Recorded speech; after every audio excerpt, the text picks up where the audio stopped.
Lucky you! Best 36 holes in golf. You tuned in to Alternate Shots Podcast, Arnie's Army. where we talk about golf, Barkeys, Sandy's, poker, Bond, James Bond. horse racing, I'm all in. great movies. Alfred Hitchcock. We have no script. And down the stretch they come. We're glad you joined us. Frankly, my dear, I don't give a damn. Whoop, let's start again.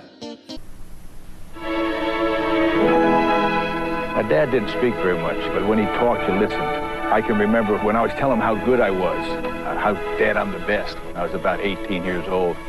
He said, son, when you're as good as you are, you can tell everybody. When you get really good, son, they'll tell you. I was thinking of giving up, and I go back again to what my father said. He said, son, that's the easiest thing in the world to do. Anybody can give up. It takes no talent. The greatest reward in life is to be remembered. Welcome to Ken Venturi Part 2. Take a listen as Matt Venturi, Wingfoot member and son to Ken, talks about his dad's Hall of Fame life, his great and long-lasting friendships, and a broadcast career that spanned 35 years. All right, so Matt, one of the things that Billy and I were interested in is your dad's relationship with Harvey Ward. It seemed like they were pretty good pals, yet also arch enemies on the links. Well, they first competed, I think in this America's Cup is what it was. They first got to know each other, and they were thick as thieves, man, because they both loved kind of playing and having a good time. And Harvey, was just a guy's guy that everybody loved hanging with anyway. So, but when Harvey moved out to California and left North Carolina to work for Eddie Lowry at Van Motors, and they were both selling cars for Eddie. Francis, it's wonderful being back here on the first tee at Brookline after 50 years. This 50th anniversary championship. Do you remember this tee? Oh, very well indeed. My first tee shot went 40 yards, but the last tee shot I hit was more like it. That one in the playoff. Against Barton and Ray. That's right. Straight down the middle and way out there. Well, I don't know what you call way out there, but it went out as far as I could get it. That's when they really became good friends, because they would play a lot of golf together, and they competed in the San Francisco City, and so that's when they really started palling around. And then when Harvey got married to Suzanne, she was very close to my mom, Connie, and so they palled around a lot. So it was a great relationship. And again, it was really due to Eddie Lowry, who got Harvey out to California and put him up at San Francisco Golf Club, my dad at California Golf Club, and then they just they played a lot of golf together. Got to tell Billy this story about Bing Crosby and Harvey. Was it in Paris? Bing and Harvey were in Paris, and they were out carousing one night, and got a little tipsy, and ended up there was some gal that stuck her head out the window, and Bing started serenading her, and one of the residents had A Wi-Fi. Ended up throwing it down on Bing, and they had a convertible car they were sitting in, and he got just totally hit with it. And he looks at Harvey and he goes, "There's always a critic." At some point, your dad got some sort of break to get into show business. Well, KFRC, that was the local San Francisco radio station, and they covered a lot of sports and everything. And I think this was the time that my dad was down at the Crosby, and they wanted to do a interview with Bing and him. And so Bing said to my dad, he says, "Okay, Ken," he says, "tell me, how are you going to interview me?" And he says, "Well," he says, "Mr. Crosby, I'm going to say this is Ken Venturi here, and I'm here with Mr. Crosby at the Bing Crosby." He goes, No, Ken." He says, "You don't do it like that." He says, "You have to say, 'Hi, this is Ken Venturi, and I'm down here, Double Beach, with Bing Crosby.'" And he said, "Okay." And that was the beginning of, okay, how do you present and what do you do, in the face of both radio and television? So I think that was a turning point for him when he loved to tell that story, but it's true. I was telling Bobby earlier that there's a similarity between your dad and Ralph Kiner, who was also a superstar who had to quit because of a sciatica, and he became a great commentator for his sport. Yeah. So, and that again, back to that point, Bill. I mean, all these guys, the athletes, they just ran together. That's how they hung. That's how they played. Great sportsmen. Great, good buddies. And they turned up at the same places. Bing Crosby would turn up at Wingfoot. Your dad came in second in 56 to Jackie Burke. Jackie Burke, Wingfoot, right? Jack Whitaker, you just brought up, Wingfoot. Yeah. It all comes back to Wingfoot. You're a member there as well. What was your father's connection to Wingfoot? What kind of, connection did he have there? Well, it was one of his favorite courses of all time, and I think just the allure too. So when we would come out when I was a kid and stay in Westchester during the Westchester Classic and spend a little time at Wingfoot, I really never had the benefit of really appreciating as much until I moved to New York in '79, and Fran Santangelo unofficially put me up because in those days in Italian, putting up Italian didn't quite work. So Ed Schneider and Wally Ulrich were my sponsors. Right. And, Those brothers. And the first time my dad ever saw Wally on the course, he was playing with Fran, and Fran said, "Hey, I got this guy, man. He can drive the 11th hole on the East course." And my dad said, "No way." And he says, "So they make the turn, they go out. Sure enough, Wally pulls out a persimmon wood and drives it to the green." And my dad said, "You can't do that again." He said, "Yes, I can." And hits another ball, puts it on the green. And he said, "Boy, this guy's something." And I said, when I heard the story later, I said, "Dad, you always told me never bet against the man who says he could do something, because sure as hell he can." Your dad had a really pleasing voice, but he also taught us the game for 35 plus years. Absolutely. Yep. Right. His work in television was legendary, and the audience considered him their trusted friend. He called it as he saw it, which was always refreshing in TV. Johnny Miller kind of caught the same way. But your father's analysis was always, spot on. You take double bogey out of play. You got to take 6 out of play. Yeah, and it, Chikinian always said, don't say the obvious. Let the TV was there for a purpose. It wasn't like radio. And over the years, the anchors with him were Vin Scully, Jack Whitaker, Pat Summerall, Jimmy Nance, obviously. And over the years, he had some good tutelage and great guys that he worked with who taught him as much as, he was able to help someone like Jim Nance. But, they're great relationships, great friendships that evolved over those years. Did he love broadcasting? Oh, loved it. He loved it. And they did play hard. Chikinian knew how to live hard. Shot all the feet 59 at the tables at Pebble. And, in fact, Jimmy always told, I remember this going to Akron, Ohio, to Firestone Country Club. And I think the first time that he took Jimmy under his wing, he took him to the Diamond Grill in Akron. And he says, "Okay, let me take care of you here, kid." He says, "Let's order up." So he says, the waitress, he says, "I'd like a Diet Dr. Pepper." And she goes, "Oh, sir," she goes, "sorry, we don't have Diet Dr. Pepper." And he says, "Well, in that case, I'll have a double Crown Royal."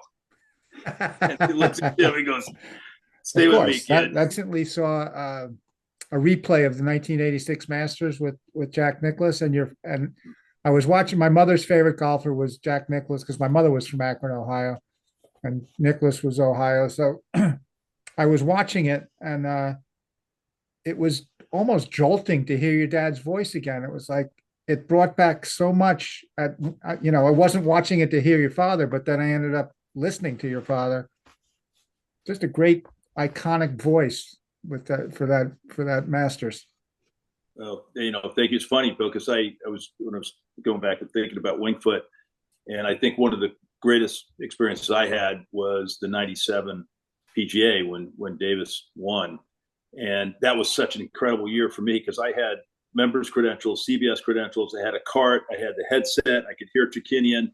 I was up in the tower when he made that last putt with the rainbow, and I was listening, like you said, to the recap here, and heard my dad's voice, and it's like, man, that was really something. That was for the ages. I mean, unbelievable. What an experience that day was. There would be 14 victories in all in a very short playing career.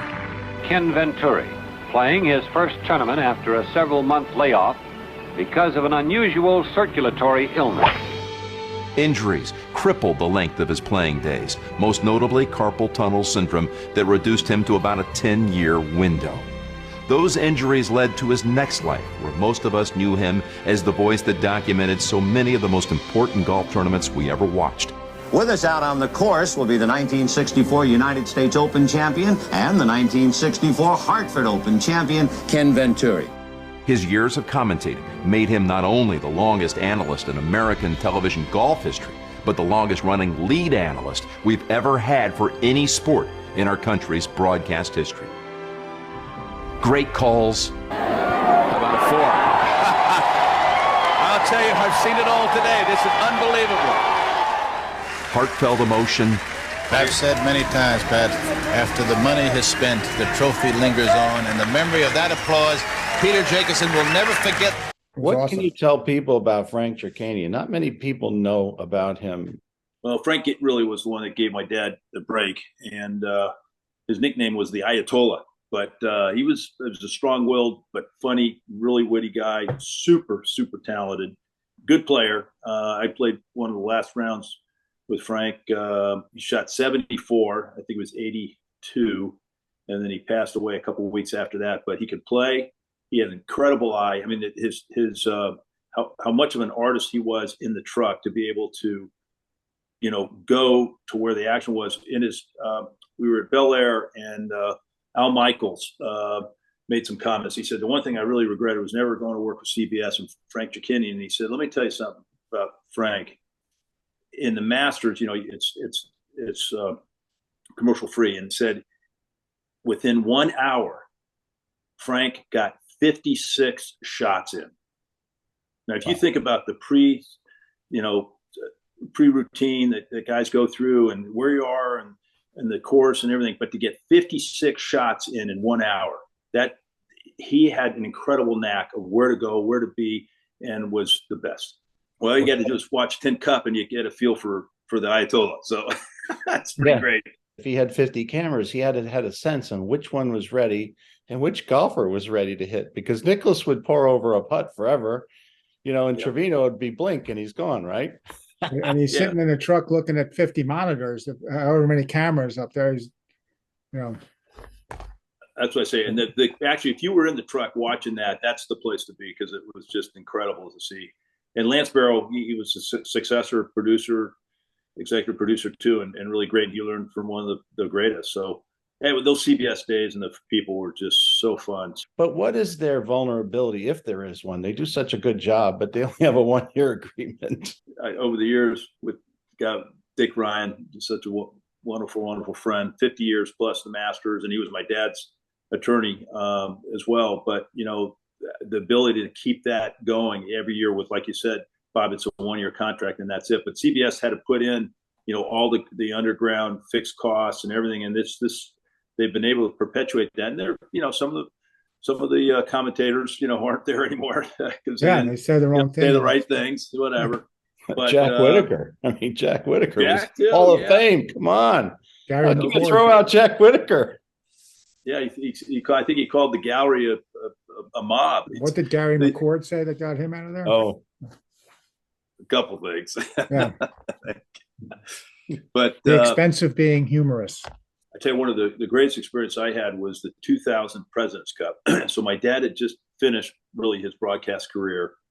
He knew, so many insights into these players, and he couldn't play anymore himself, obviously. So being the captain of the President's Cup at RTJ and being able to, and Peter Thompson was the international captain, and as you pick the players and as it goes, he had so many great insights into what the talent was, what their, who they could be paired with well, and he just loved it because he was in his element from a strategic standpoint, because he couldn't play, but he could leverage these guys and do it when he was just finishing his career, where he just had a great sense. And to just see him behind the ropes and how he was kind of doing that was so cool, because it all came to a culmination here that I never had experienced before, because I really didn't get a chance to see him play, because I was so much younger. I saw him win the San Francisco City Championship, but that was the only one. In the U.S. Open, I was 7 years old away at a camp. So seeing him in action and seeing that President's Cup that year was really a great experience. But it comes with a sacrifice. Yeah, I wouldn't trade any of it. He wasn't around a lot. When we moved to Palm Springs is when I spent more time with him because my folks got divorced. In fact, when we moved to Palm Springs, our house wasn't ready, so we moved in with Mr. Sinatra for 2 weeks, lived with them, and they became and were very good friends. So that was a kind of a fun period down there, and so I got a little bit more of a chance to kind of hands-on, being able to join Wingfoot, and a great thing to have and be able to reflect on and be able to come back because I'm living on the West Coast here. But just so fortunate to have golf in my life, and my dad, is credited with that. So wouldn't trade anything. What's your favorite hole at Wingfoot? You got 36. You can choose the putting green too. That's another hole. There's 2 putting greens. Billy and I might choose the putting green any given day. But what's your favorite hole to play at Wingfoot? There's so many great holes. I always like 4 West because I just thought it set up with my eye. I don't know. 4 at Bel Air used to have a similar look, and then both those holes have been redone a little bit. But I love that hole. I think 9 West is, God, it's just so majestic. And I think 15 is a great hole. Freddie Cochran's old home hole. And then the East course, I love. I think number 13, the par 3 is fantastic, and 18's almost as good as 9 on the West. But and I think I enjoy playing the East a great deal. I think it's very underrated, and it's just my dad always said don't hide flags. It's just you got to be able to bump and run. And the East always kind of I thought flowed to my eye a little different from the West, and the West is just a big drink of water. So they're just, holy smokes. The greatest 36 hole in golf, bar none. Gosh, what could ever come to match it? What do you think is the hardest green to putt or to read? Well, I haven't been out there for a little while, but 10 West is not too easy for me. But I tell you, I think since Gil came, there's a little more false fronts than I was used to, even like a 1 and some of the really severe ones if you're above the hole. So 1's always a big wake up call when you get started. So it's fun taking a guess out there and having to be above the hole. Here's another one. Your dad and you, hypothetically, you're in New York and you're in the 21 club, and hypothetically the 21 club is still open. And there's 2 guys in there. One guy's on the right and one guy's on the left. On the right is Frank Sinatra in his prime. On the left is Sean Connery in his prime, is on the left. Where are you guys heading first? Well, I've never met Sean Connery. I know he's a great golfer, and he's funny stories about him. But Mr. S, we used to call him. He and my dad were very close. In fact, after my dad won the U.S. Open, he had an appointment at Twitch Shores restaurant. Until tonight, June 20th, 1964 was the day that defined Ken Venturi.